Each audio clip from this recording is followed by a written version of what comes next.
설교 제목이 조금 특이한데 우리 한번 같이 읽어볼까요? 시작.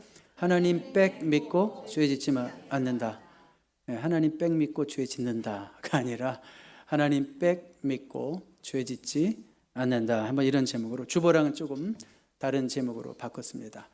그런 이유가 있어요. 제가 설교를 되도록이면 목요일 밤 금요일까지는 끝내려고 굉장히 애를 씁니다. 그래서 이제 토요일 날을 다시 원고를 읽어보면 하나도 마음에 안 듭니다.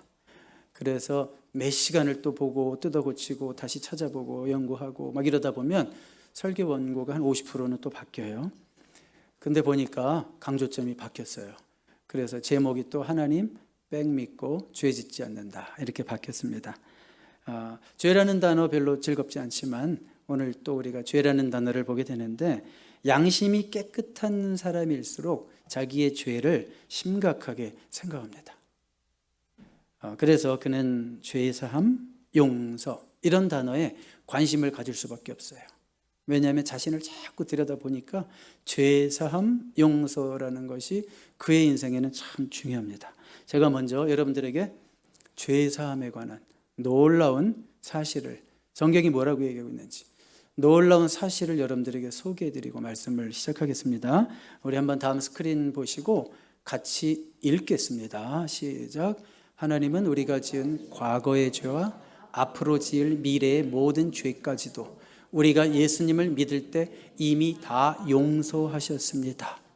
아멘입니까? 이거보다 기쁜 소식이 있습니까? 좋은 소식이 있습니까? 그래서 복음을 복된 소리라고 그래요. 굿뉴스라고 그래요. 이게 복음입니다. 우리가 예수님을 믿을 때 우리가 과거에 지은 죄뿐만 아니라 미래의 모든 앞으로 지을 죄까지도 다 용서하셨다. 이 말을 믿으라고요? 이렇게 질문하는 사람이 있겠죠? 뭐 예수 믿으면 과거에 지나간 것들은 I don't care what you've done before 막 이런 식으로 얘기하실지 모르겠지만, 아니 앞으로 미래에 지을 죄도요? 제가 무슨 죄를 지을 줄을 알고 그런 말씀을 하십니까? 이렇게 질문할 사람도 있겠지요? 여러분들은 이런 질문 해야 안 해요? 사실은 이 진리를, 이 진리의 약속을 악용하는 자들이 있었어요. 무슨 얘기인가요? 어차피 다 용서하실 거니까 마음 놓고 죄를 져도 되겠구나, 이렇게 생각한 자들이 바로 1세기의 영지주의 이단이라고 지난주에 잠깐 말씀드린 것 같고, 오늘날 그들의 후예들이 바로 구원파다라고 잠깐 말씀드린 것 같습니다. 그들은 한마디로 구원에 대해서 오해하고 있는 거예요. 그렇죠? 이 귀한 진리의 약속을 남용하고 있는 거예요. 어뷰즈한다 이거예요. 미키 코헨이라는 사람이 있습니다. 혹시 이 사람의 이름을 들어보신 분이 있어요? 미키 코헨. 내가 건달 생활을 해봤어야지 이 사람 이름 아는데, 미국의 유명한 깡패였습니다. 1913년에서 1976년까지 살았던 사람인데 그 아주 유명한 깡패예요, 미국에. 여러분 뭐 인터넷 치면 유명하게 나오는 사람이에요. 그가 어느 날 전도 집회를 참여하게 됐어요. 목사님들 설교하는 전도 집회를 참여했는데 괜찮은데? 들을 만한 거예요. 흥미를 가진 거예요. 괜찮은데? 그 사실을 알고 주변의 많은 목사님들이 또 다른 전도 집회에 미키 코헨을 초청을 했습니다. 드디어 어느 날 미키 코헨은 요한계시록 3장 20절 말씀에 응답하게 됐어요. 볼지어다 내가 문 밖에 서서 두드리노니 누구든지 내 음성을 듣고 문을 열면 내가 그에게로 들어가 함께 먹을 것이다. 그 말을 듣고 자기의 마음의 문을 활짝 열고 예수님 오십시오 이렇게 억셉트했다 이거예요. 예수님을 받아들였습니다. 자, 무슨 일이 일어났을까요? 그리고 수개월이 지났는데 주변의 사람들이 미키 코헨을 보니까 삶이 하나도 안 변했어요. 하나도 안 변한 거예요. 그게 뭐야? 그래서 도전하는 사람이 있었습니다. 당신은 왜 예수님을 믿고도 삶이 하나도 변하지 않습니까? 왜 그 일을 계속하고 있습니까? 왜 그 암흑세계에서 그 일을 계속하고 있습니까? 이렇게 도전하는 사람이 있었는데 미키 코헨이 뭐라고 얘기했냐면, 뭔 얘기요? 내가 예수 믿으면 지금 내가 하는 일과 내가 만나는 사람들을 포기해야 된다고 얘기해 준 사람 아무도 없었는데요? 이런 얘기를 하는 거예요. 아니 뭐 누군가 보니까 그 풋볼 선수 예수 안 믿다가 예수 믿었는데도 여전히 크리스찬 풋볼 선수잖아요. 근데 그리고 어떤 정치인 예수 안 믿다가 예수 믿었는데 크리스찬 정치인이잖아요. 크리스찬 깡패는 안 됩니까? 이렇게 얘기를 하는 거예요. 오히려 예수 믿기 전에는 그냥 깡패, 예수 믿었으니까 크리스찬 깡패, 이거 안 되냐고, 안 되냐고, 이렇게 오히려 반문을 하는 거예요. 자, 바로 그때 비로소 코헨은 예수 믿으면 회개하고 잘못된 삶에서 돌이켜야 되는구나라고 하는 것을 처음으로 듣게 됐어요. 삶을 바꿔야 되는 거구나. 그리고 뭐라고 선언했냐면, 나는 오늘부터 기독교와 아무 상관이 없어. 안타까운 얘기지만 여러분들은 더 좋은 반전을 기대했겠지만 나는 오늘부터 기독교와 아무 상관이 없어. 나는 내 삶을 바꿀 용의는 없어. 예수를 억셉트할 용의는 있었지만. 자, 무슨 얘기인가요? 미키 코헨은 구원에 대해서 심각하게 오해하고 있었다는 거죠. 예수 믿으면 내가 하는 옳지 않은 일도 그분이 도와주고, 옳지 않은 것도 그분이 정당화시켜주고, 죄도 합리화시켜주고 이럴 줄 알았는데, 그게 아니라 구원은 삶의 변화를 요구한다는 것을 그때 알았어요. 그 요구 앞에서 응답했어요, 못했어요? 응답하지 못했다는 거예요. 구원에 대한 심각한 오해죠. 자, 그래서 한번 1절을 보겠습니다. 1절 보시면 여기 1절을 제가 안 실었어요. 자, 요한일서 2장 1절, 나의 자녀들아 내가 이것을 너희에게 쓰면 너희로 죄를 범하지 않게 하려 함이라. 왜 우리에게 성경 말씀을 주셨다고 기록하고 있습니까? 용서할 거니까 마음 놓고 죄지라, 이런 의도로 성경을 주셨다고 그랬어요. 너희들에게 죄를 짓지 않게 하려고 이 말씀을 주셨다고 말하고 있어요. 후자가 맞죠? 자, 분명히 그렇게 말씀하고 있어요. 하나님의 뜻은 성도가 죄 짓지 않고 사는 거예요. 이 말씀을 들으면 여러분들이 절망하는 좀 얼굴 표정을 지었으면 좋겠어요. 그게 정직한 것 같아요. 하나님의 뜻은 우리 성도가 결코 죄를 짓지 않는 거예요. 다시 한번 표정들을 볼까요? 너무 회피하면 안 돼요, 이럴 때. 그럼 어떡하란 말이에요, 저는. 이런 약간 느낌의 얼굴빛에 있어야 되는데. 현실은 어때요? 하나님의 뜻은 우리가 죄를 짓지 않는 것이지만 우리 삶의 현실은 어때요? 여전히 죄를 짓습니까, 안 짓습니까? 네. 죄를 짓죠? 죄송합니다. 사도 요한은 이 사실을 알까요, 뭘까요? 우리가 죄를 짓고도 남는다는 사실을. 그런데 이렇게 써요? 그래서 사도 요한이 마음이 급해서 바로 직후에 1장 하반절이 여기 없는데 요한 1서 우리 1장 2장 1절 제가 한번 성경으로 읽어드릴게요. 나의 자녀들아 내가 이것을 너희에게 쓰면 너희로 죄를 범하지 않게 하려 함이라.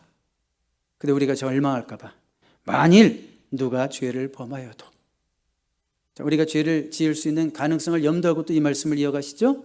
만일 누가 죄를 범하여도 아버지 앞에서 우리에게 대언자가 있으니 곧 그리스도 예수시니라. 아멘. 이때는 얼굴이 환해져야죠. 아이고 큰일 날 뻔했네 이러면서 얼굴이 환해져야죠. 지금 말씀 이해하고 있어요? 따라오고 계십니까? 네. 자, 그런데 왜 우리는 예수님을 믿고도 여전히 죄를 지을까요? 예수님을 믿는다는 것이 우리 안에 있는 죄의 소욕이 다 사라졌다는 뜻일까요? 아니죠. 이렇게 말씀드리고 싶어요. 예수를 믿었다는 것은 죄에 대한 새로운 갈등이 생겼다는 뜻이에요. 다음 스크린을 보세요. 다음 스크린 보세요. 우리 한번 같이 읽어봐요. 시작. 성도는 죄를 완전히 극복한 자가 아니라 죄와 싸우는 자입니다. 그렇죠? 내가 예수 안 믿는다면 교회에서 죄라고 하는 뭐 그런 거에 대해서 내가 왜 싸워요? 맘 놓고 죄 짓지. 근데 예수를 믿고 났더니 아니래. 하나님의 뜻이 아니래. 그럼 어떻게 해야 돼요? 그럼 아니구나. 싸워야 되는구나. 근데 번번이 육신의 정욕, 안목의 정욕, 이생의 자랑에 넘어가서 우리가 죄와의 싸움에서 질 때가 있다. 그런 말씀을 드리는 거예요. 자, 그게 우리의 현주소입니다. 우리는 죄를 짓는다 안 짓는다? 짓는다. 여기 목사님이 한 10분 있다면 다 같이 이럴 거예요. 짓는다. 목사라고 안 짓는 척 안 한다고요. 무슨 말인지 아시겠죠? 그렇지만 목표는 뭐예요? 성도의 목표는 죄를 안 짓는 거. 싸우는 게 이제 1차 목표고, 궁극적인 목표는 뭐예요? 그래서 sinless life잖아요. 죄 없는 삶을 사는 거. 그게 목표입니다. 자, 정말 그런가 한번. 예수님이 산상수훈에서 엄청난 말씀을 하신 적이 있어요. 마태복음 5장인데요. 다음 스크린 볼까요? 우리 같이 읽어봐요. 시작. 하늘에 계신 너희 아버지의 온전하심과 같이 너희도 온전하라. 이 온전이 영어로 보니까 더 무섭죠. Be perfect as your heavenly Father is perfect. 하나님이 얼마나 완전하신 분이에요. 완벽하신 분이에요. 하늘에 계신 하나님의 완벽하심과 같이 너희도, 예수 믿는 너희도 완벽하라. 아니 어떻게 이런 요구를 하실 수가 있습니까? 무엇으로 주신 거냐 이거예요. 이 말씀을 우리가 추구해야 할 목표로 주셨다 이거예요. 목표와 현실은 같은 거예요? 틀린 거예요? 저를 보셔도 되는데 스크린 안 보고. 목표와 현실은 같은 거예요? 틀린 거예요? 틀린 거죠. 틀린 거예요. 여러분, 야구에서 투수 코치가 투수들에게 공을 던질 때 당신이 던지고 싶은 곳에 정확하게 던지는 것이 중요합니다. 그걸 뭐라 그러냐면 커맨드라고 그래요. 커맨드. 당신이 던지고 싶은 곳에 정확하게 던지십시오. 이걸 강조하죠.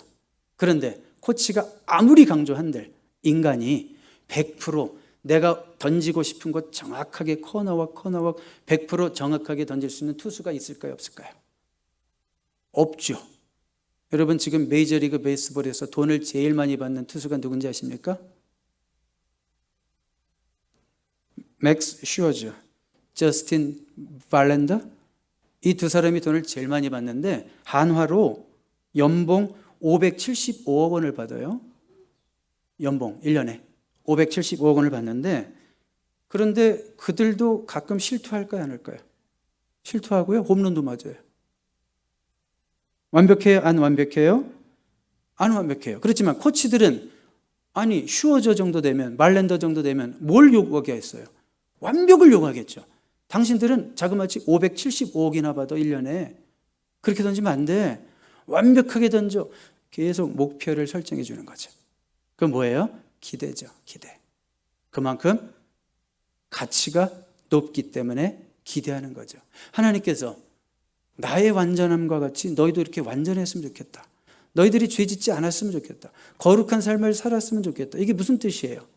나는 너희들에게는 기대가 1도 없어. 이런 뜻이 아니라 난 너희들을 너무 사랑하고 난 너희들이 내 눈이 보기에 너무 귀해.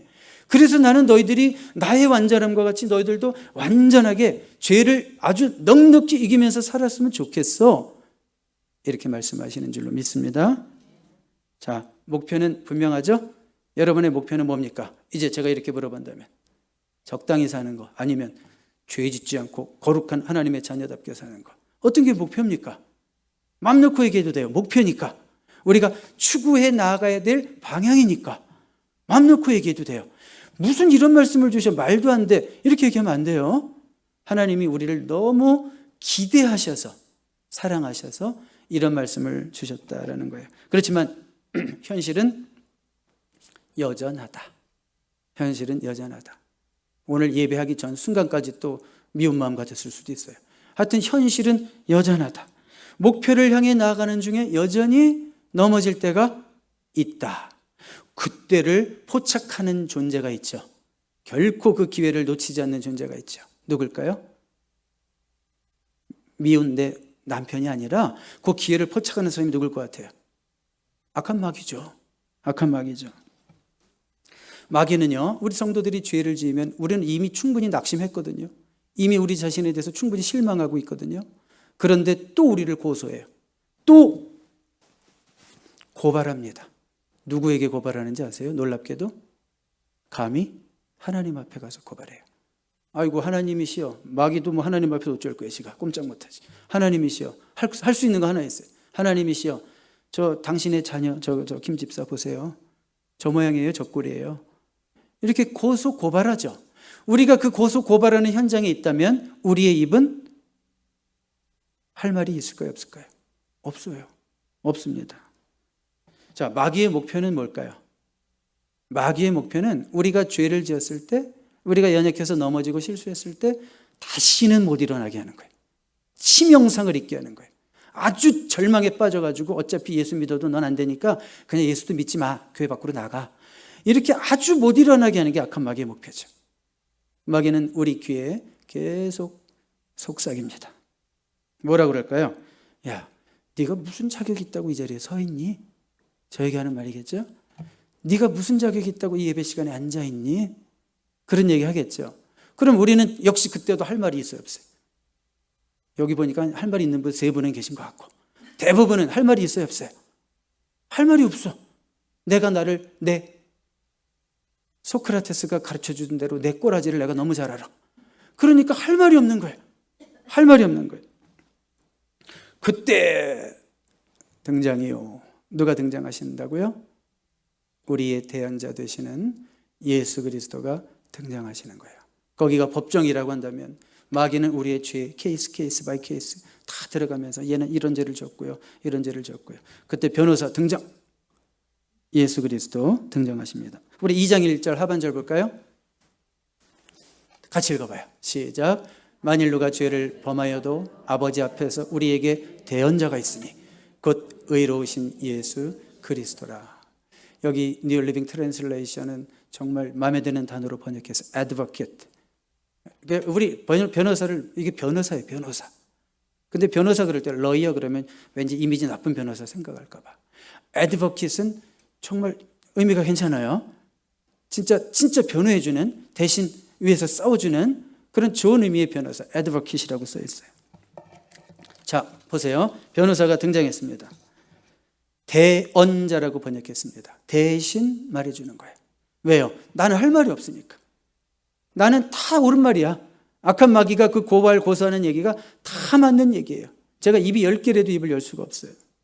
그런데 최종 판사이신 하나님께 변호사이신 예수님이 말씀하십니다. 예, 맞습니다. 저 악한 마귀 놈이 하는 말 다 맞습니다. 그렇지만 그가 죄를 지었지만 내가 그의 죄를 대신 그 대가를 지불했으니 그에게는 죄가 없습니다. 그 죄를 내가 짊어졌습니다. 왜요? 내가 화목제물로 내가 십자가에서 죽었지 않습니까? 이렇게 대언하시는 분이 저와 여러분의 대언자인 줄로 믿습니다. 바로 그러니까 우리는 희망이 있는 거예요. 다시 일어날 수 있는 용기를 얻는 거예요. 쓰러지고 또 쓰러지고 나는 안 되나 봐. 신앙생활 이렇게 오래 했는데도 이 꼬라진 거 보니까 안 되나 봐. 이제는 드디어 교회를 떠나. 절로 가든지 어디로 가든지 안 되나 봐. 이러고 있는데 예수님이 오셔서 다시 일어나. 그래도 내가 네 죄를 위해서 죽었어. 오늘 너 25,427번째 반복해서 지은 그 죄를 위해서도 내가 십자가에서 죽은 거야. 벌떡 일어나. 다시 시작해. 그렇게 말씀하시는 대언자가 바로 그 예수님이 나의 주님이신 줄로 믿습니다. 그래서요, 우리를 변호해 주시는 예수님은 우리의 안전망이 되십니다. 다음 스크린 볼까요? 한번 같이 읽어봐요. 시작. 예수님이 우리의 최종 안전망이 되십니다. 자, 여러분 안전망 아시죠? 서커스를 한번 생각해 봐요. 서커스의 안전망을 밑에다가 쫙 깔아놓는 이유가 뭘까요? 서커스 하는 사람들에게 마음 놓고 떨어지라고 그 안전망을 해놓은 걸까요? 아니면 혹시 떨어져도 다치지 말고 죽지 말라고 해놓은 걸까요? 전자로 이해하는 사람이 있어요, 없어요? 이때니까요. 영지주의자들. 우와, 맘 놓고 떨어지자. 그렇죠? 맘 놓고 죄 짓자가 똑같은 말이에요. 그것 때문에 우리에게 주신 안전망이 아니라 우리는 목표를 향해서 나갑니다. 거룩한 삶을 살기 위해서 애쓰고 힘씁니다. 하나님의 자녀답게 살아야지. 그런데 또 넘어졌어. 실수로. 이러면 안 되는데 또 막 후회하고 있어요. 그때 마귀는 또 뭐라고요? 죽어버려라 이놈아. 완전히 너는. 근데 우리의 안전망이 있어요. 그때 바로 예수님 안전망이 되시는 거예요. 우리의 대언자로 등장하신다. 그 얘기입니다. 그렇죠? 혹시 우리가 또 죄를 지어도 깊은 절망에 빠지지 말고 치명상에 입어서 죽지 말라고. 예수님은 우리의 안전망이 되셔서 최종적으로까지 우리를 보호하고 계신 줄로 믿습니다. 여러분, 안전망이 있는 사람과 있는 서커스장과 안전망이 없는 서커스장이 있다고 하면 비교해 보세요. 그러면 그 서커스 하는 사람들의 마음 상태가 어느 쪽이 훨씬 편할까요? 당연히 안전망이 있는 쪽이. 안전망이 없으면 굉장히 긴장하겠죠. 죽을까 봐. 예수님이 없는 사람이 그거예요. 열심히 산다고 하는 도덕주의자가 그거예요. 나는 깨끗하게 살아야 돼. 흠도 없이 살아야 돼. 그러니까 더 죄져요. 더 죄져요. 왜요? 불안하니까 자꾸 삐끗하는 거예요. 발도 헛디디고 마음이 불안하니까. 우리는 물론 죄 안 져요. 우리는 안 지려고 해요. 그렇지만 왜 그래요? 예수님 계시다는 생각 때문에 더 편안하게 살 수 있는 거예요. 혹시 죄를 져도 예수님 계시니까 그런 사람이 죄를 덜 짓게 돼 있어요. 근데 율법주의로 살고 예수님도 없이 내 열심으로 살려고 그러면 죄를 더 짓게 돼 있어요. 이해가 가시죠? 여러분에게는 안전망 예수 그리스도 계십니까? 아멘. 그래도 악용하는 사람이 있지 않을까요? 그래도 안전망이 있는데 뭐 안전망 믿고 그늘로 그냥 막 떨어지는 거예요. 서커스장 가보면 어떤 때는 막 장난하죠. 계속 일부러 안 잡고 막 떨어지는 사람들 있죠. 막 거기서 놀아. 서커스는 안 하고. 그렇게 악용하는 사람이 있어요. 있죠. 그렇지만 하나님을 사랑하면 그럴 수 없어요. 하나님을 사랑하면 악용할 수 없어요. 여러분들이 하나님의 은혜를 안다면 악용할 수 없어요. 요한일서 2장 5절 볼까요? 누구든지 그의 말씀을 지키는 자는 하나님의 사랑이 참으로 그 속에서 온전하게 되었나니 이로써 우리가 그의 안에 있는 줄을 아노라. 자, 여기 보세요. 그의 말씀을 지키는 자는 하나님의 사랑이 참으로 그 속에서 온전하게 된대요. 무슨 얘기냐면 하나님의 사랑을 알면 그분의 말씀을 지킨다는 얘기고 하나님을 사랑하면 그분의 말씀을 지키게 된다 그 얘기예요. 하나님의 사랑을 받아서 깨달았으면서도 내가 하나님을 사랑한다고 말하면서도 죄 가지고 장난할까요? 그럴 수 없죠. 그럴 수 없다는 거예요. 그렇죠? 예수님이 내 죄를 위해서 십자가를 지시고 내가 천국 백성이 되게 하셨는데 내가 여전히 죄 가지고 장난쳐요? 그럴 수 없다는 거죠. 어느 집에 자녀가요 대학을 갔어요. 부모가 정말 고생해서 1년 학비 너무 비싸요. 학비가 뭐 7만 불 너무 비싸. 근데 정말 부모가 고생해가지고 첫 해 학비를 대주었습니다. 그런데 이 아이가 그 부모가 피땀 흘려서 번 돈이잖아요. 그 학비는. 그렇죠. 그것도 모르고 첫 해 그냥 엄청 노는 거예요. 놀기만 하는 거예요. 똑똑한 애인데. 그래서 플랑크, 낙제. 얼마나 부모가 속상하겠어요. 근데 부모는 어떨까요? 그래도 또 열심히 돈을 벌어가지고 그 뭐 7만 불 또 열심히 벌어가지고 학비를 대줬어요. 이 아이가 드디어 감동을 해서 부모에게 감사해서 열심히 공부했으면 좋으련만 그러지 않고 이거 뭐야 내가 막 놀아도 학비 대주시네 엄마가 아빠가 막 놀아도 학비 대주시네 그러면서 또 1년을 막 엄청 놀았어요. 또 플랑크 또 낙제. 자 여러분 부모의 은혜를 안다면 자녀가 이렇게 행동할 수 있어요? 없죠. 자기를 위해 희생하시는 부모님을 생각한다면 이렇게 행동할 수 없는 거예요. 자녀가 여러분 중요한 얘기 드릴게요. 자녀가 자꾸 이렇게 행동한다면 부모의 마음도 바뀔 수 있지 않겠어요? 그렇죠? 얘를 내가 왜 더 학비를 대줘야 되는 생각이 어느 순간에 들지 않겠어요? 그렇죠? 하나님은 정말 사랑이 넘치고 은혜가 넘치고 다함이 없으시고 용서가 끝이 없으시지만 우리가 그것을 악용하고 이용하고 오히려 하나님의 은혜 어차피 용서받을 거 내 맘대로 사는 삶을 우리가 끊임없이 지속한다면 하나님도 마음이 바뀔 순간이 오시지 않겠어요? 그렇죠? 하나님은 오래 참으시지만 영원히 참지는 않으신다고 그래서 성경에서 말씀하시는 거예요. 하나님의 사랑을 안다면 어떻게 죄 짓는 삶을 살아요? 행여 실수로 내 육신이 연약해서 아직도 육신의 정욕에 넘어지고 안목의 정욕에 넘어지고 이생의 자랑에 넘어갈 때가 있지만 어떻게 의지적으로 의도적으로 계획적으로 하나님의 사랑을 아는 자가 하나님을 사랑하는 자가 그렇게 죄를 지을 수 있겠습니까? 없겠지요? 예, 하나님을 사랑하면 그래서 오늘 설교 제목이 뭡니까?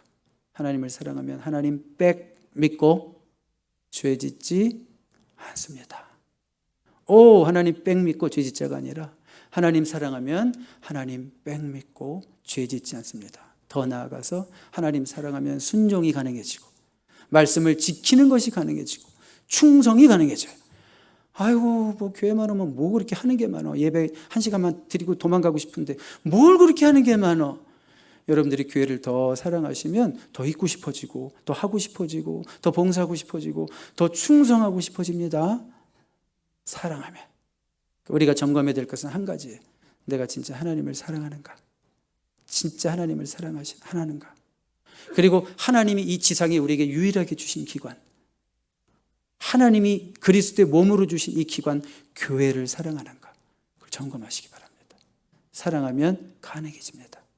사랑하면 죄를 짓지 않고 사랑하면 순종하고 사랑하면 충성합니다. 기도하겠습니다. 하나님 아버지 감사합니다. 우리가 죄를 떠나 복된 삶을 살게 하시려고 기록된 이 성경 말씀을 우리에게 주신 것을 감사드립니다. 그러나 우리가 하나님 당신의 자녀임에도 불구하고 부끄럽게 죄에 굴복할 때가 있음을 고백합니다. 그래서 자신에게 실망하고 낙심하여 포기하고 싶을 때도 있지만 우리의 대언자 되시는 예수님으로 인해 우리가 다시 일어설 수 있음에 감사드립니다. 그 안전망을 믿고 방종으로 나가는 철없는 자녀 되지 말게 하시고 하나님을 사랑하기에 더욱더 말씀 가운데 거하는 철든 자녀 되게 하소서. 예수 그리스도의 이름으로 기도드립니다. 아멘.